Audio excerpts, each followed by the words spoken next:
আন্দোলনে উত্তপ্ত ভারতের রাজনৈতিক অঙ্গন। চলমান বিক্ষোভের মধ্যেই প্রধানমন্ত্রী নরেন্দ্র মোদী ও লোকসভার বিরোধী দলীয় নেতা রাহুল গান্ধীর মধ্যে শুরু হয়েছে তীব্র বাকযুদ্ধ। শিক্ষা ব্যবস্থা, তরুণদের ভবিষ্যৎ এবং সরকারের ভূমিকা নিয়ে দুই শীর্ষ নেতার বিপরীত অবস্থান নতুন রাজনৈতিক বিতর্কের জন্ম দিয়েছে।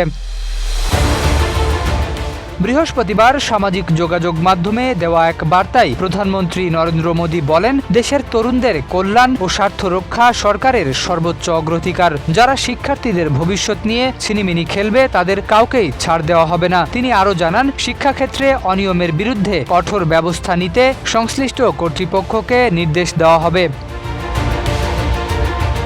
প্রধানমন্ত্রীর এই বক্তব্যের পরই পাল্টা প্রতিক্রিয়া জানালো কংগ্রেস নেতা রাহুল গান্ধী। তিনি অভিযোগ করেন, দেশের তরুণদের ভবিষ্যতের সবচেয়ে বড় ক্ষতি করেছে বর্তমান সরকার। তার দাবি, শিক্ষা ব্যবস্থাকে ধ্বংসের মুখে ঠেলে দেওয়া হয়েছে এবং অনিয়মের সঙ্গে জড়িতদের বিরুদ্ধে কার্যকর ব্যবস্থা নেওয়ার পরিবর্তে তাদের রক্ষা করা হয়েছে। রাহুল গান্ধী বলেন, শিক্ষা ব্যবস্থাকে পরিকল্পিতভাবে দুর্বল করা হয়েছে, যার ফলে লাখো শিক্ষার্থী আজ নিজেদের ভবিষ্যৎ নিয়ে অনিশ্চয়তার মধ্যে রয়েছে। তিনি শিক্ষা খাতের স্বচ্ছতা ও জবাবদিহিতা নিশ্চিত করার দাবি জানান।